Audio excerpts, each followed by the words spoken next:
Good morning students. आज next topic शुरू करते हैं, radius of gyration. Chapter number 7 का सेकेंड पार्ट आज हम लोग शुरू किए हैं। इसमें पहला टॉपिक रेडियस ऑफ जायरेशन। देखो, कोई भी रिजिड बॉडी हो और किसी भी एक्सिस ऑफ रोटेशन के अबाउट अगर हमको इसका रेडियस ऑफ जायरेशन चाहिए, रेडियस ऑफ जीरेशन, जायरेशन, जो भी आप इसको प्रोनाउंस करें, तो ये रेडियस ऑफ जायरेशन क्या होता है? इसके एक्सिस ऑफ रोटेशन से उस पॉइंट की डिस्टेंस होती है जहां पर इस पूरे ऑब्जेक्ट का टोटल मास कंसंट्रेटेड मान लिया जाए।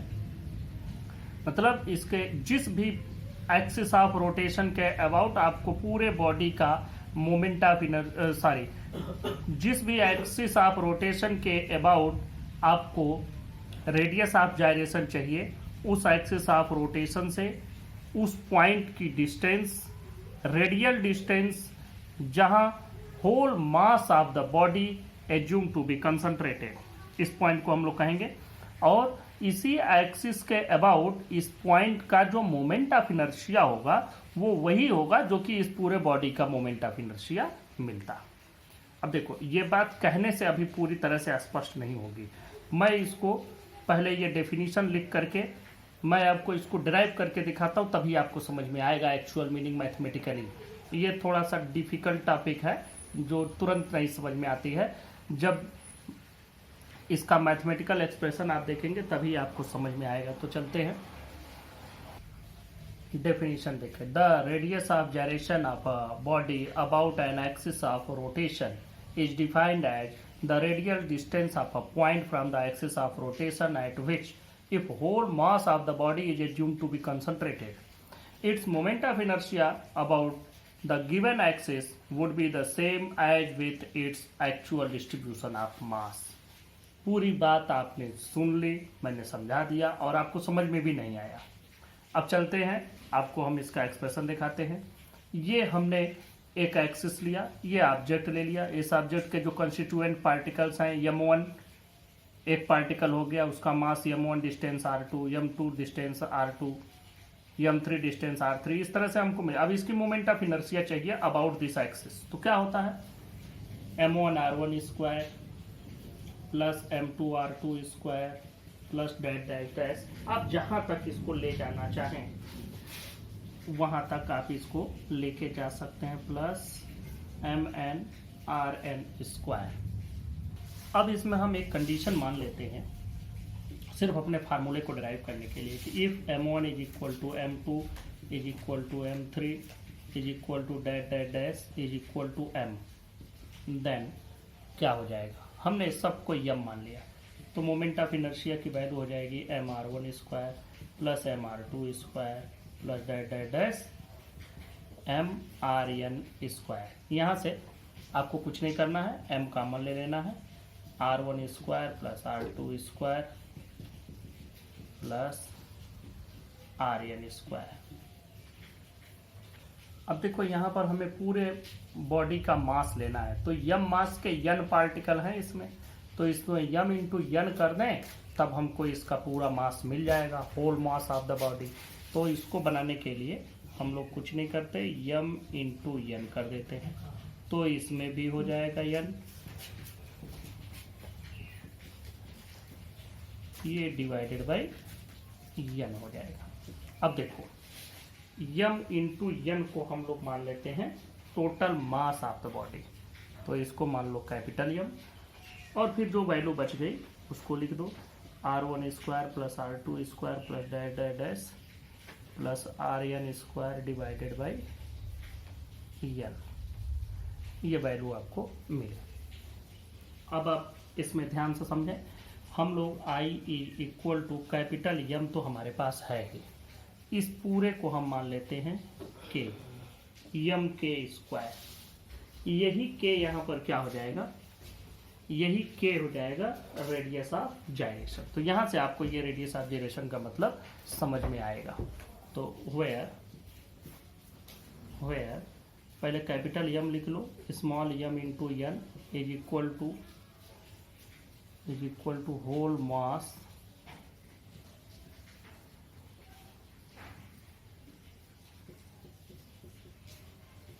Whole mass of the body, और k इज इक्वल टू क्या लिख सकते हैं, देखो k square is equal to ये पूरा, तो k equal to r1 square plus r2 square plus dash dash dash plus rn square divided by n।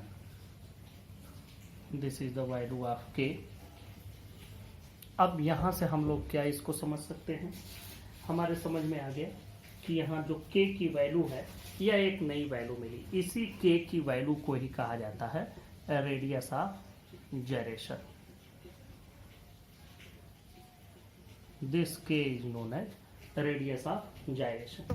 तो यहाँ से आप लोग ये भी समझ सकते हैं कि जो कंस्टिट्यूएंट पार्टिकल्स की डिस्टेंस है एक्सिस ऑफ रोटेशन की, उनकी डिस्टेंस का स्क्वायर किया गया, उसका मीन लिया गया और फिर उसका रूट लिया गया, तो मतलब RMS रूट मीन स्क्वायर हो गया। तो root mean square distance of constituent particles from the axis of rotation can also be defined as radius of gyration। Thus, radius of gyration of a body about an axis of rotation may also be defined as root mean square (RMS) distance of its particles from the axis of rotation। देखो physics में हम लोग बहुत बार root mean square value निकालते हैं। ये क्यों निकालते हैं जरा मैं आपको समझाऊं। जैसे मान लो आप कोई चीज़ रीडिंग ले रहे हैं, एक रीडिंग मिली, दो रीडिंग मिली, सब एक बराबर आए। जैसे मान लो कोई डिस्टेंस मेजर कर रहे हैं, सब 5 सेंटीमीटर आ गए, तो वो डिस्टेंस आप लिख देंगे 5 सेंटीमीटर। लेकिन मान लो कि आप रीडिंग लिए, 4 रीडिंग्स लिए, 4 रीडिंग्स में कभी 3 आया, कभी 4 आया, कभी 8 आया, ऐसे आया, तो आप क्या करेंगे, तो आप उसका मीन लेते हैं, एक्स मीन। क्या करते हैं, x1 plus x2 plus x3 plus x4, जितनी क्वांटिटी होती है उनको जोड़ के उनसे उससे डिवाइड कर देते हैं। सभी क्वांटिटी को जोड़ते हैं और जितनी क्वांटिटी होती है उसी से डिवाइड कर देते हैं। 4 है तो 4 से डिवाइड किया, 6 है तो सबको जोड़ के 6 से डिवाइड। ये होता है मीन वैल्यू। ये मीन वैल्यू आपने 9, 10th और भी क्लासेज में पढ़ी होंगी। अब फिजिक्स में थोड़ा इसको भी ज़्यादा शुद्ध करने की जरूरत में पड़ी, एक्यूरेट करने की जरूरत पड़ी, तो फिर क्या किया गया, तो उसके लिए लिया गया रूट मीन स्क्वायर। उसके लिए हम लोग पढ़ते हैं रूट मीन स्क्वायर। अब देखो इसका ज़्यादातर उपयोग आपको मिलेगा चैप्टर नंबर 13 जब आप काइनेटिक थ्योरी ऑफ गैसेज पढ़ेंगे, लेकिन चूंकि यहाँ बात आई है तो मैं आपको समझा दूँ। Root mean square RMS value, RMS value में क्या करते हैं, उसमें भी मीन ही लेते हैं। देखो लिखा जाता है रूट मीन स्क्वायर, लेकिन जब हम ऑपरेट करते हैं तो पहले स्क्वायर करते हैं। तो जितनी वैल्यूज हैं पहले उनका स्क्वायर कर लेंगे, फिर उनका मीन लेंगे। तो देखो x1 square plus x2 square plus x3 square, ये सबका स्क्वायर कर लिया और सबका स्क्वायर करने के बाद सबका मीन ले लिया और इस मीन का फिर स्क्वायर रूट लेते हैं, तब हमको जो वैल्यू मिलती है वो ज़्यादा एक्यूरेट होती है, उसी को RMS कहते हैं। तो यहाँ पर भी हमको RMS ही मिल रहा है। सभी डिस्टेंसेज का स्क्वायर है, स्क्वायर का मीन है, मीन का भी रूट है, मतलब स्क्वायर मीन रूट, उसी को RMS बोलते हैं, रूट मीन स्क्वायर वैल्यू। तो ये हो गया आपका रेडियस ऑफ gyration। ये चीज़ें आपको लिखनी नहीं थी, सिर्फ मैंने समझाने के लिए बताया था। आपकी इच्छा हो तो कहीं आप नोट कर सकते हैं। नेक्स्ट टॉपिक पर बात करते हैं इक्विलिब्रियम ऑफ रिजिड बॉडी। जैसे हमने पहले पढ़ा, जब हम ट्रांसलेशनल मोशन पढ़ रहे थे तो उसमें हमने पढ़ा कि एक बॉडी इक्विलिब्रियम में तब होगा जब उस पर कोई एक्सटर्नल अनबैलेंस्ड फोर्स न लग रहा हो, और अगर एक्सटर्नल अनबैलेंस्ड फोर्स नहीं होगा मतलब F इज इक्वल टू 0, मतलब dp by dt equal to 0, मतलब dp इक्वल टू 0, मतलब p is equal to constant. इसका मतलब कि अगर किसी ऑब्जेक्ट पर कोई अनबैलेंस्ड एक्सटर्नल फोर्स नहीं लग रहा है तो उसको हम कहेंगे कि इसका मोमेंटम कांस्टेंट है, और उस कंडीशन में हम मानेंगे कि वो इक्विलिब्रियम कंडीशन है। तो अब रिजिड बॉडी में दो तरीके का मोशन पॉसिबल है, एक तो ट्रांसलेशनल और दूसरा रोटेशनल। तो यह इक्विलिब्रियम में तो तब कहा जाएगा जब ट्रांसलेशनल और रोटेशनल दोनों इक्विलिब्रिया एक साथ एग्जिस्ट कर रहे हैं। तो इसका मतलब कि उसका लीनियर मोमेंटम कांस्टेंट रहे और साथ में एंगुलर मोमेंटम भी कांस्टेंट रहे, तब हम कहेंगे कि एक ऑब्जेक्ट, एक रिजिड बॉडी इक्विलिब्रियम कंडीशन में है। तो इक्विलिब्रियम कंडीशन में 3 टाइप्स के इक्विलिब्रिया हमको मिलते हैं। वो 3 तरह के इक्विलिब्रियम क्या है कि एक को जैसे मान लो कि ये इस कंडीशन में इक्विलिब्रियम में है, हमने इसको थोड़ा सा डिस्प्लेस किया ऐसे, अब ये फिर से वापस इसी पोजीशन पर चला जाए तो हम कहेंगे ये स्टेबल इक्विलिब्रियम है। दूसरी बात कि मान लो कि हमने इसको थोड़ा सा ऐसे इक्विलिब्रियम में था, हमने इसको इधर डिस्प्लेस किया, इस डायरेक्शन में हम इसको डिस्प्लेस किए, फिर ये फर्दर आगे इसी डायरेक्शन में मूव कर जाए, अपने इक्विलिब्रियम में वापस न जाए, तो हम कहेंगे अनस्टेबल इक्विलिब्रियम है। एक तीसरे तरह का भी इक्विलिब्रियम मिलता है हमको रिजिड बॉडी में, वो होता है न्यूट्रल इक्विलिब्रियम। उसमें क्या है कि यह बॉडी इस कंडीशन में इक्विलिब्रियम में है, यहाँ कर दिया तो भी इक्विलिब्रियम में है, यहाँ कर दिया तो भी इक्विलिब्रियम, यहाँ मतलब कहीं भी डिस्प्लेस करो तो वो अपने इक्विलिब्रियम कंडीशन में ही रहता है, तो उसको हम कहते हैं न्यूट्रल इक्विलिब्रियम, क्योंकि उसका इक्विलिब्रिया उसके डिस्प्लेसमेंट पर डिपेंड ही नहीं कर रहा है। तो ये 3 तरह के इक्विलिब्रियम हुए, इनको लिखते हैं। Equilibrium of a rigid body. A rigid body is said to be in equilibrium if translational and rotational equilibria. Equilibria is the plural of equilibrium. Rotational equilibria exist simultaneously. That is, linear momentum and angular momentum of the rigid body remain constant with time. 3 major types of equilibria are as follows. पहला है stable. If body tends to regain its equilibrium position after being slightly displaced and released, थोड़ा सा उसको displace करके छोड़ दिया जाए, release कर। दूसरा unstable equilibrium, if body gets further displaced from its equilibrium position after being slightly displaced and released, तो हम कहेंगे अनस्टेबल। न्यूट्रल इक्विलिब्रियम में क्या है कि if a body stage in equilibrium even after being slightly displaced and released, थोड़ा सा हमने उसको घुमा दिया तब भी इक्विलिब्रियम में, तो ये हो गया न्यूट्रल।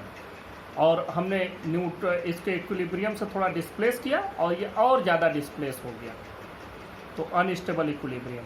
और हमने उसके इक्विलिब्रियम से थोड़ा डिस्प्लेस किया और जैसे ही छोड़ा वैसे फिर वो इक्विलिब्रियम में वापस आ गया, तो stable. These are the 3 basic types of equilibria. देखो मान लो कि यह एक रिजिड बॉडी है, हमको यहाँ पता करना है relation between torque and moment of inertia, topic है। बात करते हैं कि यह एक रिजिड बॉडी है, इसके कंस्टिट्यूएंट पार्टिकल m1 मास का एक्सिस ऑफ रोटेशन से r1 डिस्टेंस पर, m2 मास का पार्टिकल एक्सिस ऑफ रोटेशन से r2 डिस्टेंस पर, इसी तरह से इस पर सभी लगे। अब हमने कोई फोर्स लगाया तो हर एक पार्टिकल पर अलग अलग फोर्स लगेगा, क्योंकि सभी उसमें रोटेट करेंगे, सभी एक रोटेशनल मोशन पर आ जाएंगे। ऑब्जेक्ट रोटेट करेगा लेकिन जितने इसके कंस्टिट्यूएंट पार्टिकल्स हैं वो सर्कुलर ऑर्बिट में सर्कुलर पाथ पर मूव करेंगे, तो जो टोटल टार्क होगा वो कितना होगा? हर एक पार्टिकल पर अलग अलग टार्क लग रहा है। Total torque tau is equal to tau 1 plus tau 2 plus dash dash dash tau m, ये हमारा इस पर टोटल टार्क हो गया। अब टार्क की वैल्यू हम लोग कैलकुलेट कर लेते हैं, टार्क टोटल कितना होता है। अब देखो टार्क को हम क्या लिख सकते हैं, देखो फर्स्ट पार्टिकल पर मान लो फोर्स लगा F1 और इसकी डिस्टेंस R1 है, दूसरे पर F2 लगा R2 है, plus dash dash dash Fn Rn, ये वैल्यू आपको मिली। अब देखो हम लोगों ने पढ़ रखा है पहले से कि F इज इक्वल टू होता है ma, रख दो m1 a1 r1 plus m2 a2 r2 plus dash dash mn an rn।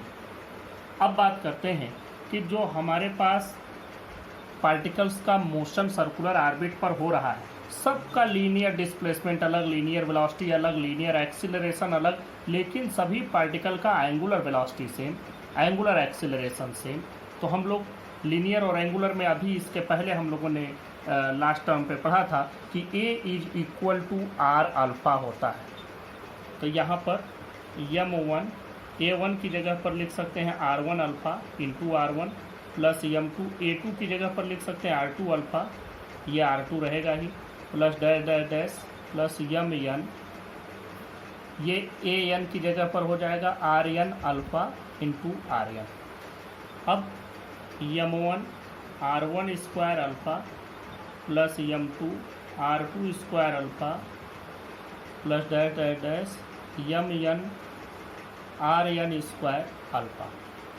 अब हम इसमें अल्फ़ा कॉमन ले लेते हैं, तो m1r1 square plus m2r2 square plus dash dash dash plus mnrn square alpha.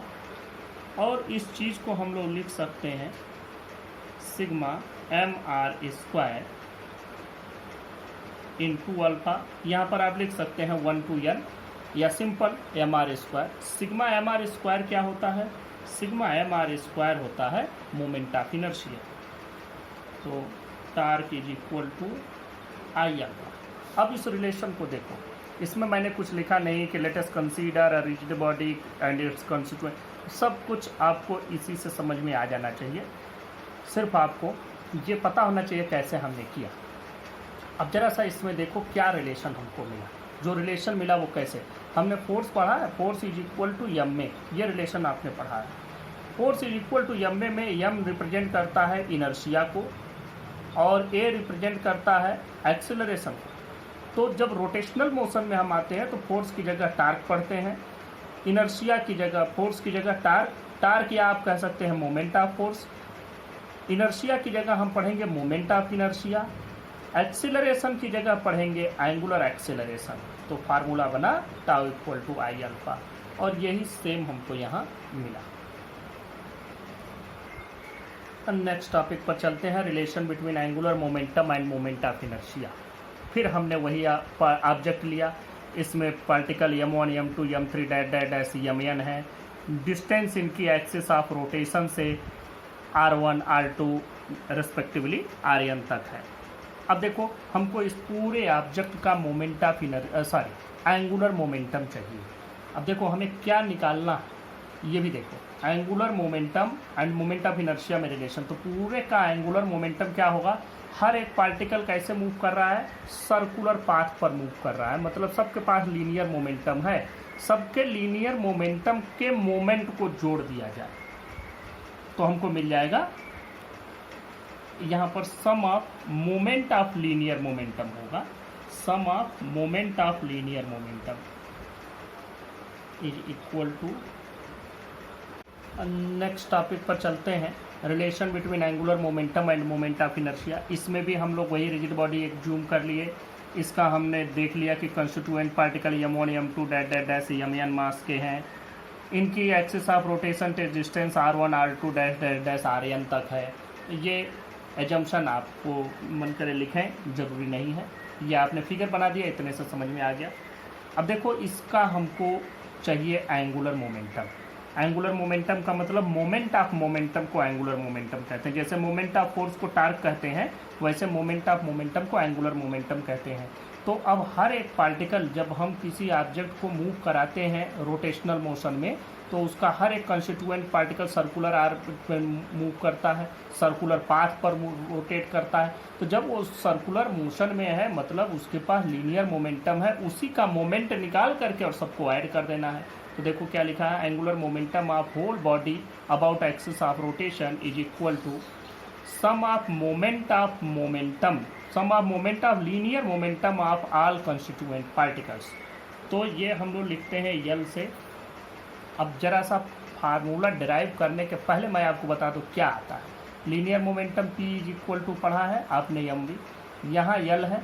अब एंगुलर मोमेंटम यल होता है, यहाँ इनर्शिया थी, यहाँ क्या है मोमेंट ऑफ इनर्शिया, वहाँ वेलोसिटी थी, यहाँ एंगुलर वेलोसिटी ओमेगा। तो L is equal to I omega हमको मिलेगा। तो इसको अभी हम लोग इरेज करते हैं और पहले डिराइव करते हैं पूरे फार्मूले। देखो तो मोमेंट ऑफ मोमेंटम क्या होता है, मोमेंट होता है, देखो मोमेंटम होता है m v, p equal to M v, और जब उसका मोमेंट निकालते हैं तो उसको डिस्टेंस से मल्टीप्लाई कर देते हैं। तो मतलब हो जाएगा m1 v1 r1 plus m2 v2 r2 plus dash dash dash mn vn rn। देखो हर एक पार्टिकल सर्कुलर पाथ पर मूव कर रहा है, सबकी लीनियर वेलोसिटी अलग अलग, लेकिन एंगुलर वेलोसिटी सबकी एक ही होगी, क्योंकि ये यहाँ से घूम के मान लो यहाँ तक पहुँचा, ये पार्टिकल ये ऑब्जेक्ट ऐसे था, ऐसे से यहाँ पहुँचा, तो सब ने लीनियर डिस्टेंस अलग अलग कवर किया, लेकिन 90 डिग्री सब घूम गए। अगर यहाँ से यहाँ गए तो सभी के सभी पार्टिकल 90 डिग्री के एंगुलर डिस्प्लेसमेंट पर चले गए। इसका मतलब angular velocity will be same. तो अब देखो m1 v1 की जगह हम लिख देंगे r1 omega, v equal to r omega होता है, तो ओमेगा चूँकि सेम है, ये r1 तो रहेगा, m2 v2 की जगह देखो r2 omega into r2 plus dash dash dash mn rn omega into rn, ये क्या हो जाएगा m1 r1 square omega plus m2 r2 square omega.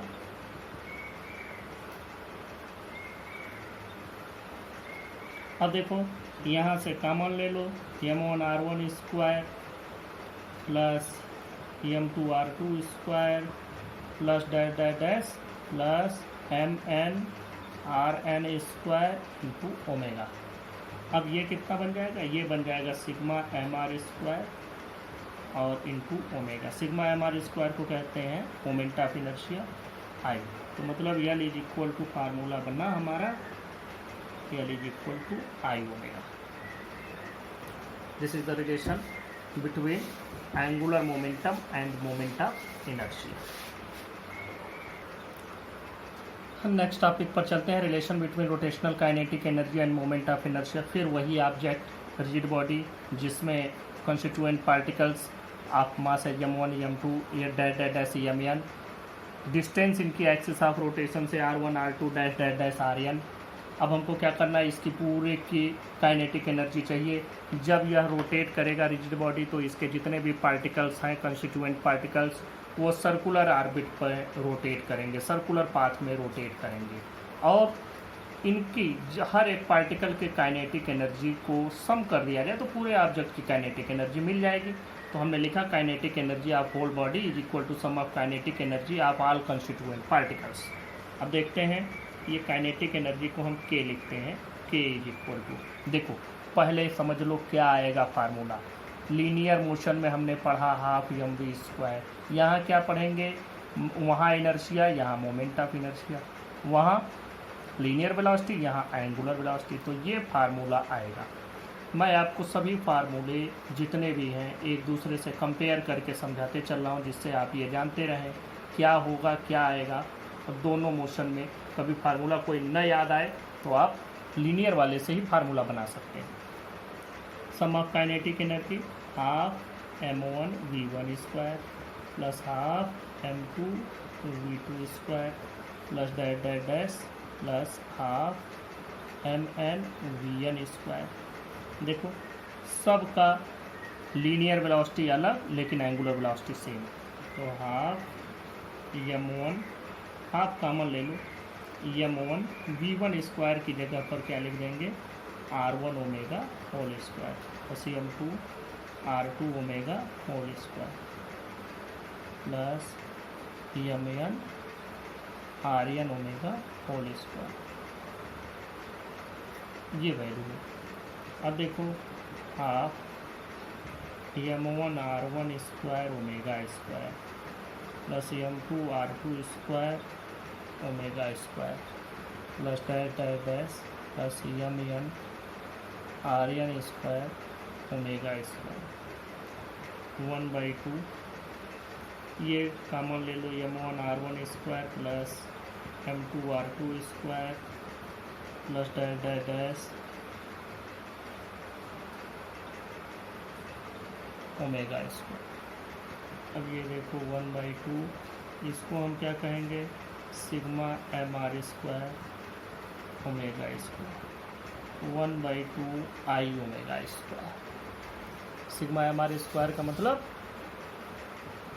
Moment of inertia half I omega square.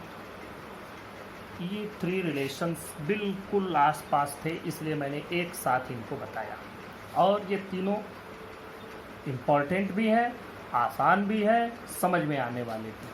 बस आपको linear से रोटेशनल को compare करके करना है। Relation between torque and angular momentum. अब देखो ये रिलेशन थोड़ा सा डिफ़िकल्ट है डिराइव करना, लेकिन समझ के डिराइव करोगे तो हो जाएगा। टार्क और एंगुलर मोमेंटम, टार्क मतलब यल टार्क मतलब टाउ और एंगुलर मोमेंटम मतलब यल, इन दोनों के बीच में रिलेशन निकालना है।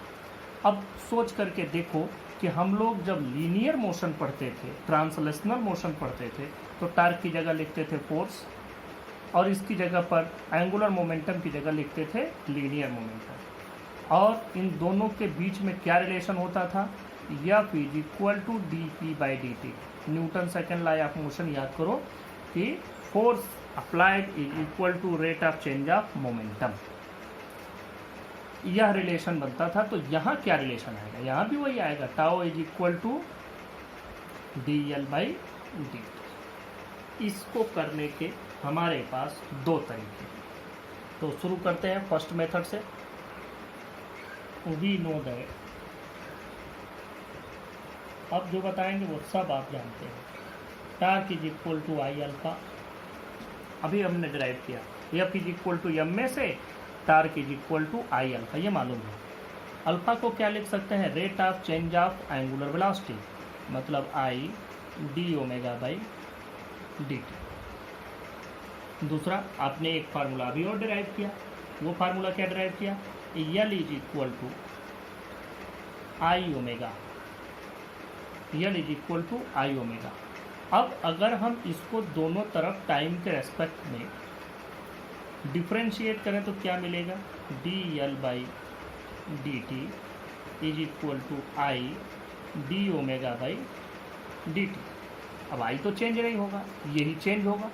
इसका मतलब क्या हो गया, ये इक्वेशन 1 बना दो, ये इक्वेशन 2 बना दो। अगर दोनों को कंपेयर करें, comparing equation 1 and 2 we gate,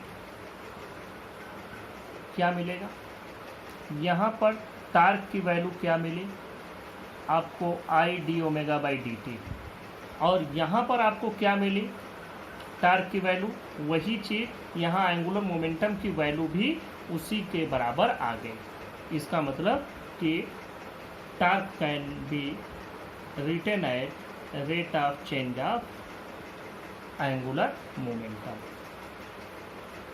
this is first method to derive this formula. Now move to the second method. अब इसका एक सेकेंड मेथड भी करते हैं।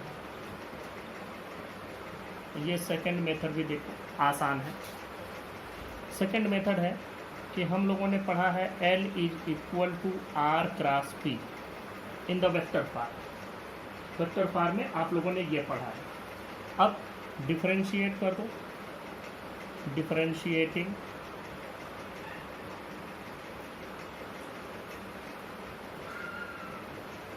both sides with respect to time we get, differentiate करेंगे तो यहाँ मिलेगा D L by D T is equal to D by D T of R cross P. अब थोड़ा डिफ्रेंशिएशन वाले फार्मूले में आपको जाना पड़ेगा, और उस डिफरेंशिएशन वाले फार्मूले से आपको याद करना पड़ेगा कि दो फंक्शन का जब प्रोडक्ट होता है तो डिफरेंशिएट कैसे करते हैं। First differentiation of second plus second differentiation of first, तो हम ऐसे यूज करते हैं R cross D P by D T plus R cross D P by D T plus D R by D T cross P. अब देखो यहाँ से R cross D P by D T, D P by D T क्या होता है, rate of change of linear momentum, ये value मिलती है फोर्स, तो मतलब ये हो गया R cross F plus D R by D T क्या होता है, वेलोसिटी, वेलोसिटी इंटू पी की भी वैल्यू हम रख देते हैं एम वी। और भी पहले आप लोगों ने पढ़ा था चैप्टर नंबर 4 में वेक्टर का क्रॉस प्रोडक्ट। देखो पहले हम लोग चलते हैं D L by D T की वैल्यू लिखते हैं, क्या मिलता है, D L by R cross F क्या होता है, टार्क, ये पढ़ा है आपने इसी चैप्टर में। ये वाले की बात हम करते हैं जब हम लोग क्लास चैप्टर 4 में आप पढ़ रहे थे वेक्टर प्रोडक्ट, तो आपने क्या पढ़ा, A cross B is equal to A B sine theta. अब मान लो कि अगर ए क्रॉस ए हम कर दें तो क्या होगा, एक कोई भी वेक्टर खुद से क्या एंगल बनाएगा, 0 डिग्री। तो इसका जैसे हम ये लाइन खींचे तो ये लाइन खुद से कितनी एंगल बनाएगी, 0 डिग्री। तो वही चीज़ है, तो यहाँ पर ये वैल्यू हो जाएगी a इंटू ए साइन 0 मतलब 0। यहाँ देखो ये वेक्टर क्रॉस दिस वेक्टर, तो एक वेक्टर का खुद से क्रॉस प्रोडक्ट क्या हो जाएगा, 0, 0। It derives the relation dl/dt is equal to torque. These are the two methods to derive the relation between torque and angular momentum. हाँ, कंजर्वेशन ऑफ एंगुलर मोमेंटम, ये टॉपिक हम लोग पहले भी पढ़े हैं। ट्रांसलेशनल मतलब लीनियर मोशन में क्या था, कंजर्वेशन ऑफ लीनियर मोमेंटम। वहाँ क्या था, अगर कोई एक्सटर्नल फोर्स न लग रहा हो तो उस ऑब्जेक्ट का जो मोशन होता है उसमें उसका मोमेंटम, लीनियर मोमेंटम हमेशा कांस्टेंट बना रहता है। वही चीज़ यहाँ भी है, रिजिड बॉडी के लिए बात हो रही है। तो यहाँ in absence of any external torque on a rigid body the angular momentum of the body is conserve. अब यहाँ पर एंगुलर मोमेंटम कंजर्व होता है।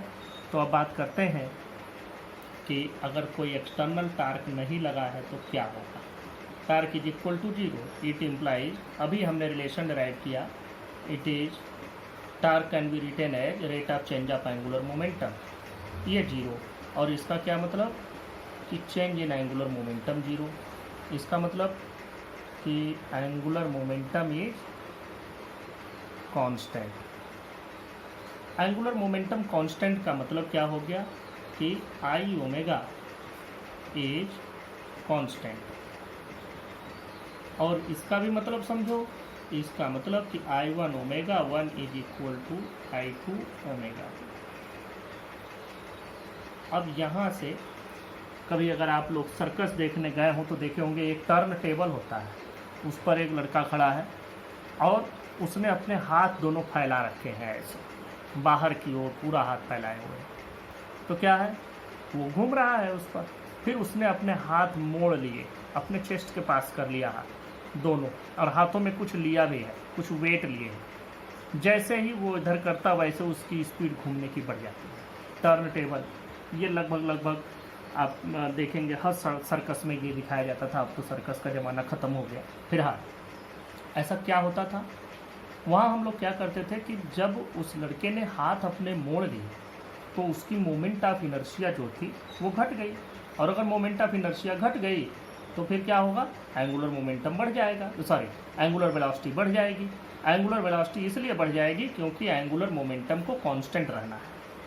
तो इसलिए अगर आप इसको बढ़ाएंगे तो ये घटेगा, इसको घटाएंगे तो ये बढ़ेगा, इनका प्रोडक्ट हमेशा कांस्टेंट आएगा। तो ऐसे बहुत सारे एप्लीकेशंस हैं। ये law of conservation of angular momentum हो गया। अब इसमें एक टॉपिक और देखते हैं, इक्वेशन ऑफ रोटेशनल मोशन। इसको देखो ये है क्या, जैसे हमने लीनियर मोशन में पढ़ा तो हमारे पास 3 इक्वेशन ऑफ मोशन आए, आपने डिराइव भी किया होगा। v equal to U plus A T, फिर अगला था s is equal to U T plus half A T square, और लास्ट था v square equal to U square plus twice A S. इन्हीं 3 इक्वेशन ऑफ मोशन को हम rotational motion के लिए भी डिराइव करते हैं। वहाँ मैंने डेरिवेशन इन तीनों का नहीं बताया था, बड़ा आसान भी है और बड़ा मतलब छोटी चीज़ है, आपने पढ़ रखी है पहले से ही डेरिवेशन। अब देखो यहाँ पर हमने मान लिया omega naught initial angular velocity, omega final angular velocity, alpha angular acceleration, theta angular displacement. जो चीज़ें यहाँ हैं वही चीज़ें वहाँ लीनियर में भी थी। चलो शुरू करते हैं। v की जगह ओमेगा लिखेंगे, omega is equal to omega naught plus alpha T. यहाँ क्या लिखोगे, यस की जगह थीटा, क्योंकि वो लीनियर डिस्टेंस था, यहाँ एंगुलर डिस्प्लेसमेंट।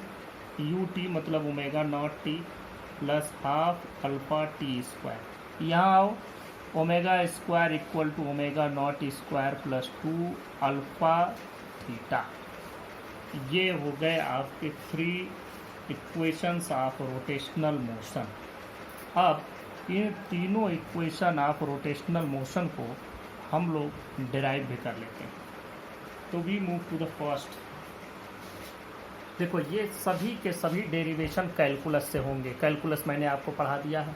किसी को कोई कष्ट तकलीफ हो तो जा कर के फिर से उन वीडियोस को देख लेना जिसमें डिफरेंशियल और इंटीग्रल दोनों मैंने पढ़ाया था।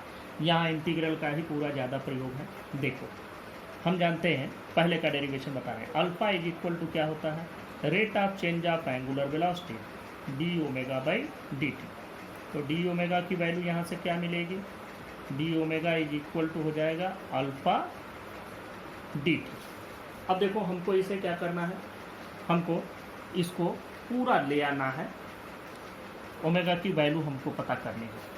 तो ओमेगा की वैल्यू पता करने के लिए हम लोग देखो इसको कहाँ से कहाँ कैसे ले जाते हैं।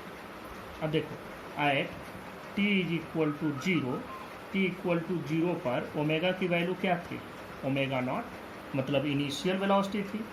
और जब हम टी पर गए at T is equal to T, omega is equal to omega हो गया।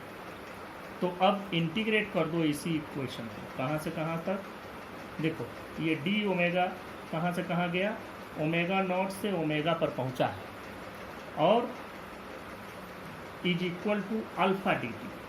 टाइम कहाँ से कहाँ जा रहा है, टाइम पहुँचा जीरो से टी तक। ये पहुँचा ओमेगा नॉट से ओमेगा तक, और ये पहुँचा है जीरो से टी तक। तो zero to T alpha D T.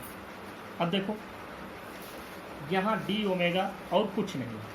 तो अगर हम लोग इंटीग्रेशन करते हैं डी एक्स का तो वैल्यू आती है एक्स। वैसे ही यहाँ भी आ जाएगा। यहाँ पर जो वैल्यू आएगी वो आ जाएगी omega with limit, omega not इधर है नीचे, ओमेगा नॉट टू ओमेगा। यहाँ अल्फ़ा है, अल्फ़ा से कोई मतलब ही नहीं है, अल्फ़ा बाहर।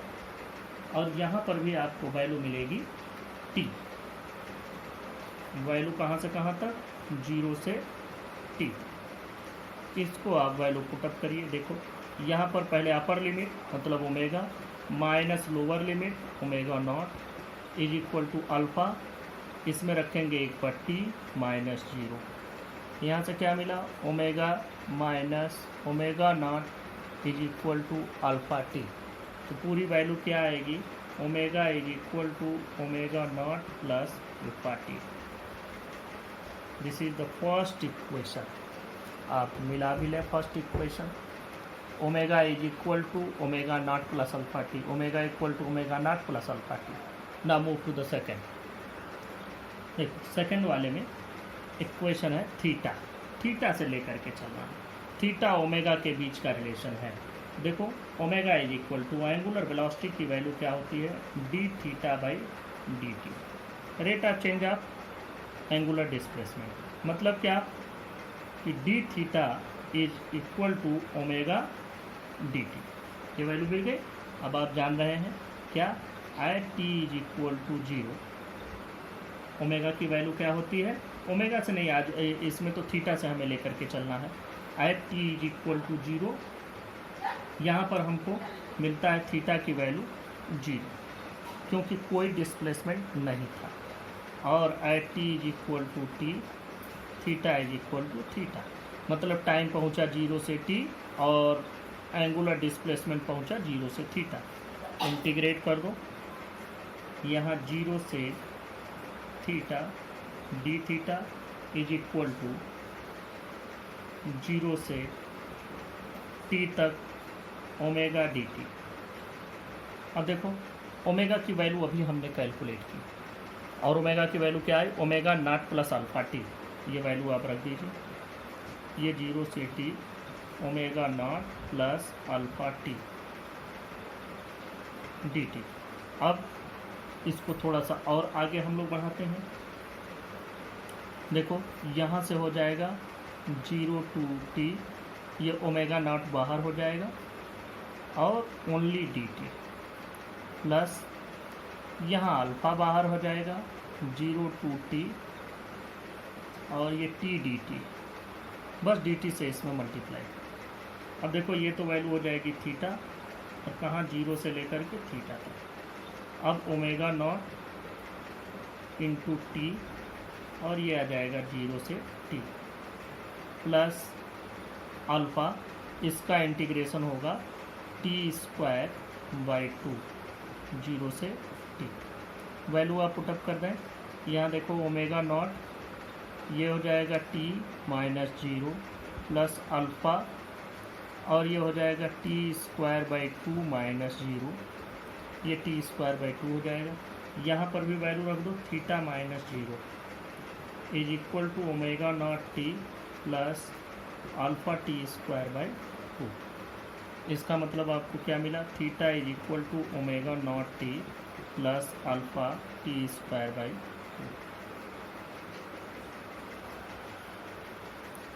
2। दिस इज सेकेंड इक्वेशन, आप मिला के देख लो।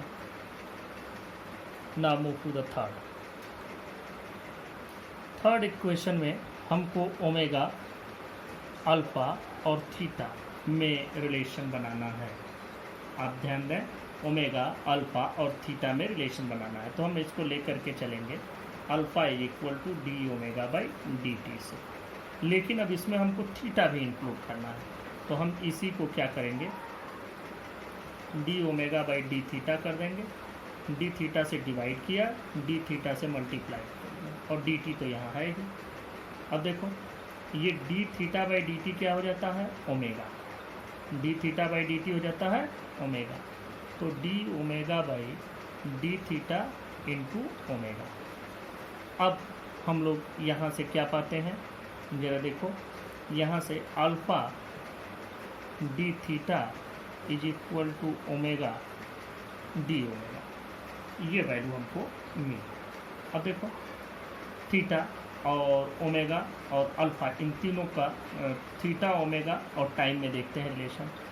Eight T is equal to 0, omega is equal to omega naught, ये वैल्यू थी, और थीटा की वैल्यू 0 थी।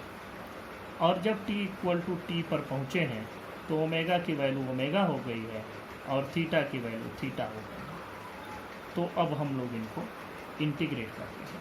हमको वैल्यू चाहिए ओमेगा डी ओमेगा से, हम लोग इंटीग्रेट करना शुरू करते हैं। देखो, यहाँ से integration of alpha D theta, ये हो गया। ये कहाँ से कहाँ जाएगा, 0 टू थीटा, क्योंकि यहाँ थीटा का वेरिएशन हो रहा है, is equal to integration of omega D omega. ये कहाँ से कहाँ जा रहा है, ओमेगा नॉट से ओमेगा, तो इसको हम लोग ले आते हैं ओमेगा नॉट से ओमेगा। अब इसमें आपको सिर्फ और सिर्फ इंटीग्रेशन ही करना है और कुछ नहीं करना है। तो यहाँ अल्फ़ा बाहर हो जाएगा, बचेगा क्या, बच जाएगा आपके पास थीटा। तो इंटीग्रेशन आपका अल्फ़ा का थीटा हो जाएगा, और ये कहाँ से, 0 से थीटा। और जब आप इसका इंटीग्रेशन करेंगे ओमेगा का, तो ओमेगा का इंटीग्रेशन होता है omega square by 2, omega D omega है, ये कहाँ से, ओमेगा नॉट से ओमेगा। इसमें वैल्यू पुटअप करो, ये हो जाएगा omega square by 2 minus omega naught square by 2। और देखो, यहाँ से ये alpha theta minus 0 is equal to 1/2, यहाँ लिख सकते हैं omega square minus omega naught square. अब देखो, इसको इधर कर दो, 2 alpha theta is equal to omega square minus omega naught square. इसको इधर ले आओ, तो we can write it omega square is equal to omega naught square plus 2 alpha theta. This is the value of third equation आपका यहाँ दिख भी रहा है, आप देख भी सकते हैं।